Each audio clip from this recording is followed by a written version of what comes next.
Bon voilà, petit témoignage à chaud des 48 premières heures d'utilisation de ma Tesla Model Y.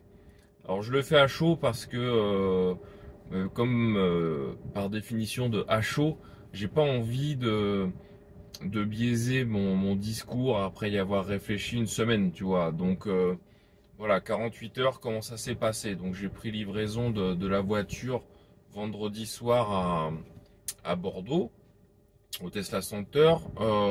Faut voir l'épisode sur tout, tout le process de la commande à la livraison parce que l'épisode de livraison est détaillé là-dedans.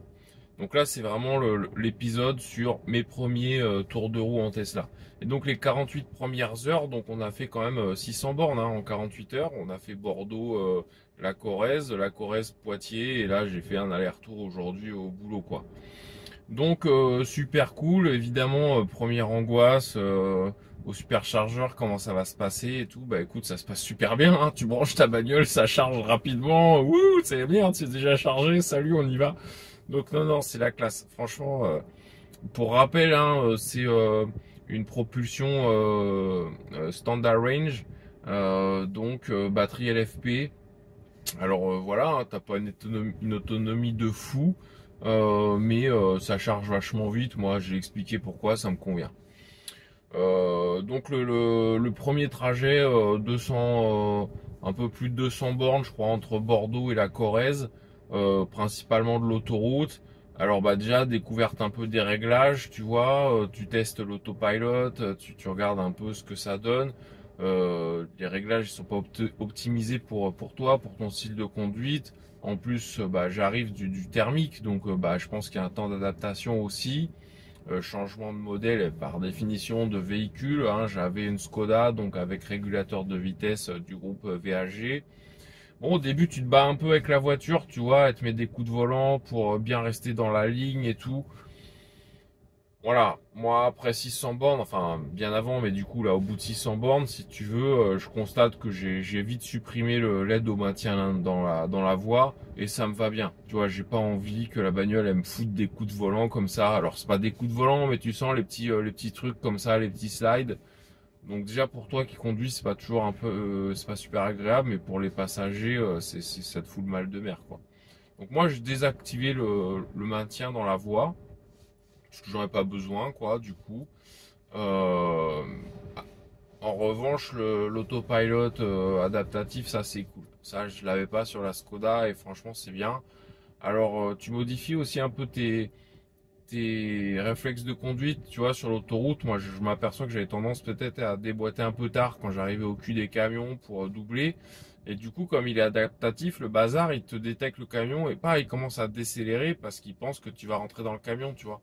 Donc en fait, il faut bien anticiper ton dépassement pour pas couper ta vitesse de consigne quoi. Sinon ça marche bien, hein. Franchement ça marche bien. J'ai eu la joke un peu, hein, voilà, comme tout le monde des essuie-glaces. Bon, ça se gère, franchement ça se gère.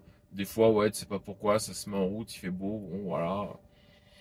Bon à voir dans la durée. Bon ça, moi voilà, ça me dérange pas trop, mais bon, c'était un peu la joke, la private joke pour tous les aficionados de Skoda, de Tesla. Donc que dire, voilà, j'ai chargé sur prise secteur en Corrèze, j'ai mis 24 heures quoi. J'ai fait 10%, 100% en 24 heures. Ça charge super lentement. Sur une prise secteur, je chargeais à 12-13 ampères, donc tu vois, c'est après, chez toi, il faut une prise renforcée, mais bon, voilà, pour les chiffres, c'est ça. Et donc à 100%, j'avais 393 km d'autonomie. Donc ça me choque pas parce que elle est donnée pour 455 WLTP, mais si tu veux, moi ça fait 8 mois que j'étudie le sujet. WLTP, voilà, faut multiplier par 0,8, hein, faut enlever 20% si tu veux avoir la valeur à peu près correcte de ce qui va se passer, quoi. Sur autoroute, ça marche bien. Ça marche très bien. Je vais pas changer mes habitudes, hein. Je suis toujours à la même vitesse. Euh, pour revenir de Corrèze jusqu'à Poitiers, donc il y a 220 bornes. un tiers autoroute, un tiers 4 voies et un tiers route dite départementale, quoi. J'ai fait 15 kWh au 100. Donc c'est clairement exceptionnel, hein, au niveau de l'efficience. Je me suis pas gouré sur le choix de voiture. Franchement, je me suis pas gouré. Quand l'ENIAC il est à 22 ou 23, toi t'es à 15, donc au niveau de l'autonomie c'est cool. Euh, Au niveau de l'habitabilité, bon, alors on n'avait pas 3 millions de bagages, mais bon, t'as clairement de la place. C'est ferme. Par contre, c'est ferme, hein, comme voiture. Tu viens d'une Skoda Superb, t'arrives là-dedans, ça choque un peu. C'est un peu tape-cul, tu vois. Ça se passe, mais ouais, tu perds. Au niveau confort, tu perds. Franchement, tu perds. On va pas se mentir. Faut pas se raconter d'histoire. Au niveau confort, j'y ai perdu. C'est un peu tape-cul. Je vais m'y faire, hein, mais c'est un peu tape-cul. Donc je pense que on n'en est pas là, hein. Tu vas me dire, ça fait 2 jours que tu la rends dans 2 ans, qu'est-ce que tu me fais? Bon, mais je pense que dans 2 ans, ouais, je vais. En tout cas, je sais pas si je garderai celle-là ou si je la rendrai, mais dans 2 ans, je passerai sur une Tesla S, c'est sûr. Parce qu'au niveau confort, bon, là on est un cran au-dessus, 3 crans au-dessus même, je dirais. Voilà. Que dire rapidos comme ça, vraiment à chaud. Je vais installer un soft close à l'avant, sur le coffre avant, parce que la fermeture, elle est super pas possible à l'avant. J'ai l'impression que je vais défoncer le coffre à chaque fois que j'appuie dessus pour fermer le frunk. Donc ouais, je vais mettre un soft close. Moi, ça va me rassurer au niveau de la durabilité de la tôle du coffre. Quoi d'autre? Au niveau goodies, je vais faire un enfin j'ai fait un petit retour pardon dans l'épisode sur le entre la commande et la livraison, voilà de quoi il faut s'équiper tout de suite. Et puis je vais te dire là, dans le prochain épisode, dans un deuxième temps, de quoi je vais m'équiper.